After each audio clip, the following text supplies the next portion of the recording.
All right, tonight the Hands have decided that there's lots and lots of tomatoes in the garden, and in spite of the fact that we still have quarts of tomatoes in the basement, we're going to can a few. And this is how we're going to do it. Start out by taking the core, cutting the core and any bad spots out of your tomatoes and saving it for your compost heap. Some of the little blemishes on the skin are okay because they're all going to eventually slip off. Because what you do, get them all in a bowl like that. Here we have a big one cooking here. And when we bring some water to boiling, we're going to put it over the top of the tomatoes. Let them sit just for a little bit, actually just until you can see the skins start to slip off.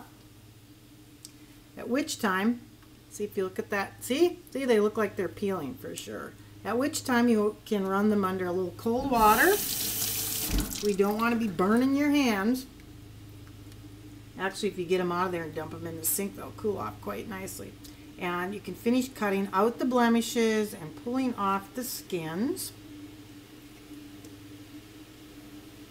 And these are those heirloom variety beefsteaks, and I don't know how they're going to can up, but they sure are beautiful tomatoes.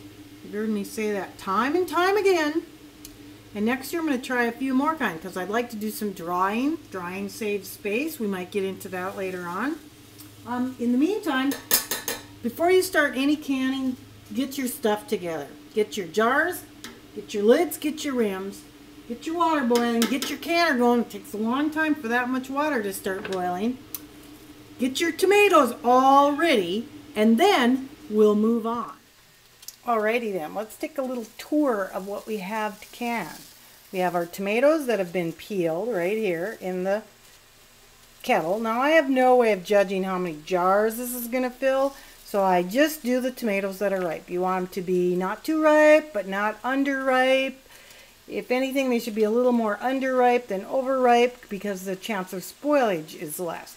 So you dunked them in hot water, slipped off the skins, took the cores out, and also any bad parts. And I kind of quartered them up.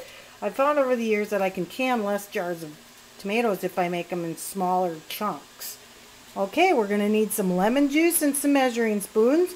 We got that right there. We also have the canner boiling away on the stove. Got to have that boiling all the time, as well as an extra pot of hot water. Over here, we have the lids and rims soaking in hot water, basically to keep them hot, so when you put them in the hot water bath, nothing bad happens. Remember the science experiment? Hot Pyrex, cold water, crack, crack, crack. We used to crack marbles like that. Here are a couple of tomatoes that I couldn't bear to cut up because we're going to slice them for supper tonight. Over here in the sink, we have our washed jars. And after we wash them in hot soapy water, rinse them out, check all the rims for cracks. You want to run your bare finger around the top there, just like you were making a humming noise on a wine glass. And if there's any chips or cracks or gunk on there, you've got to get that cleaned off or you will not get a good seal. Also make sure there's no leftover gunk from last year's canning. If you always cleaned your jars right after you empty them, tuck them in the basement upside down or in a box. They stay fairly clean and it's not such a big deal. And so that completes the circle. We're back right here again to the tomato. We're going to get rid of that. Alright. This canner fits 7 jars. I'm going to turn it on high.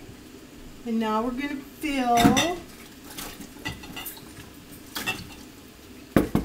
the tomatoes into the jars.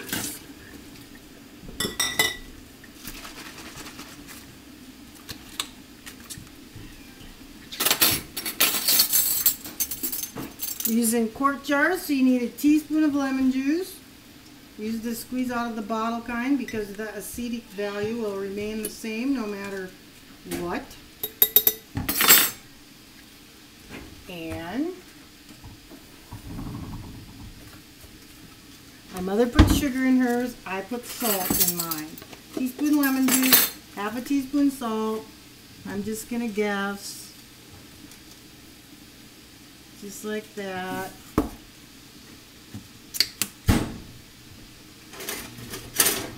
We're going to use a spoon We're going to fill up the jars until there's about right up to the rim, ½ inch of what they call headspace. Because when it boils, you don't want it boiling over the top. We'll press them in there a little bit. Perfect.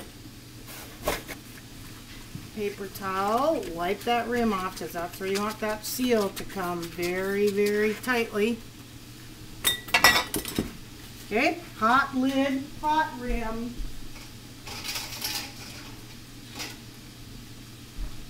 Hot lid, hot rim on the top. Snug that baby down. Beautiful, beautiful. All right, into the water bath, which is not quite boiling yet, but this way the jars will stay hot while you fill the rest of the jars. Fill the canner. Make sure the jars are covered completely and process in a water bath for 35 to 40 minutes. And then we'll remove them.